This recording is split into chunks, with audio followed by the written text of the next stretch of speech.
So the other day, a question was asked to me how I like the Gom. So the Gom for me has been a great truck. It's very capable rig. It's so good and so capable that my wife really liked it. We ended up getting her one also. So if you go with maybe an RTR, I think this one might have been an RTR. We bought it used, so we ended up putting the motor and stuff in it.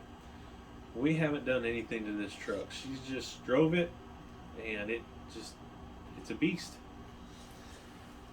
Now mine was a kit, and with the kit, the first problem I ran into was when you build it, it's kind of complicated, and it can aggravate you.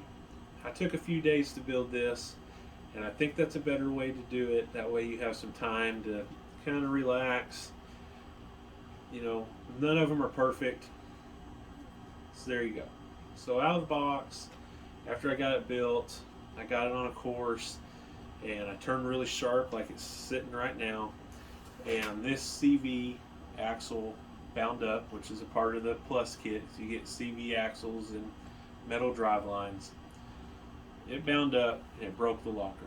So I put a little bit of a better aftermarket locker in it, and then I just adjusted it to where it won't let it steer as sharp. Haven't had that problem out of this one at all.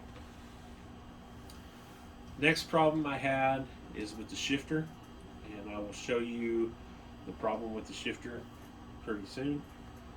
If you plan on driving it a lot, like I drove this thing a lot, pretty steady for a year, it has plastic gears in the transmission transfer case. It has pot metal gears. The pot metal gears kind of wore out, and when you go to reverse, it would grind. So I got hardened steel gears. We'll take a video of all of that, and I replaced it with hardened steel. The thing I'm saying is, if you plan on driving it a lot and you're going to build the kit, put the hardened steel gears in at the beginning, because going back into this to change stuff is kind of a pain. It's not as easy as a Wraith where there's 8 bolts and the whole drivetrain's out. You're gonna be, you're gonna be down for a while, half a day fixing that.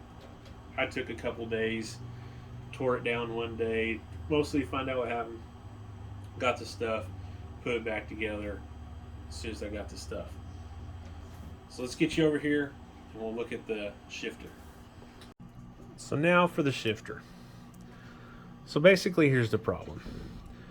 Right here in this channel is where that shifter goes, and then it shifts back this way. So there's a rod that comes from the transmission, probably right in here, and it'll push that rod forward for second gear.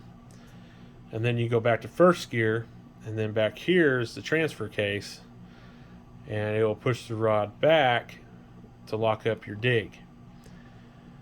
So in here, this piece that slides in there wants to bind up whenever you hit the shifter.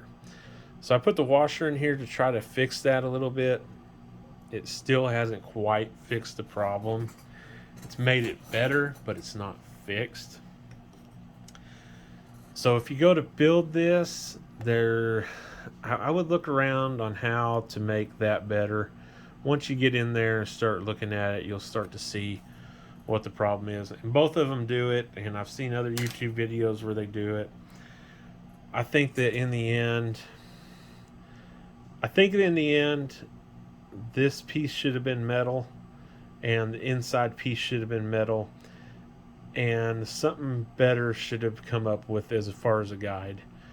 So Gmade, we got a problem here.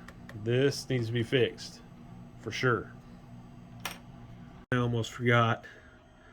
These were the steel gears I ended up getting for the transmission and transfer case. If you get all those, that should help you get to where you have pretty close to an awesome rig. So even with the problems that it has had, and I've fixed most of it, I still would get it. I don't You know, it's kind of funny. I don't use the dig as much as you would think that you would. I do want to fix it, and as soon as I find a better way to get that fixed, I'll make a video on it. As far as, you know, putting this up against any others, it does way better than a Wraith. It's done well against Capras. We actually had a comp a couple years or a year back, you know, a couple years back, and I hadn't had this very long, and I was able to pull second place against Capras, and those guys really had their truck set up good. They were awesome drivers, way better driver than me. I'm gonna credit that second place all to the capability of this rig. I think that if this rig was out against a Capra in natural places, unless you're going through something narrow, I think this one's going to be better than it. Uh, like the R1, this thing's way better than the R1. Um, you know, it's kind of lost for words, you know. Good truck, definitely recommend getting it. If you plan on doing all those things, address them up front. Makes it easier on yourself. If you get an RTR, you may not have any problems out of it. Maybe my problems all stemmed because I put a bunch of weight up here because I was wanting to climb some extreme angles and stuff. And you gotta remember, we have a lot of loose dirt out here where we're at. Proline Hyraxes on this, RC 4-wheel drive Super Swampers. Both of them running axes. Both of them have reef servos for steering. Really makes it an awesome truck. Being able to slow control, which this thing and this both of them do awesome, is a big, huge plus in my book, and that's all credited to the Hobby Wings. So, if you have any more questions, if you end up getting one, you want to talk how I got mine set up to make it crawl how it does, let me know. I'll make a video on it. Hopefully you get to see me on the next video. Subscribe. Have a wonderful day.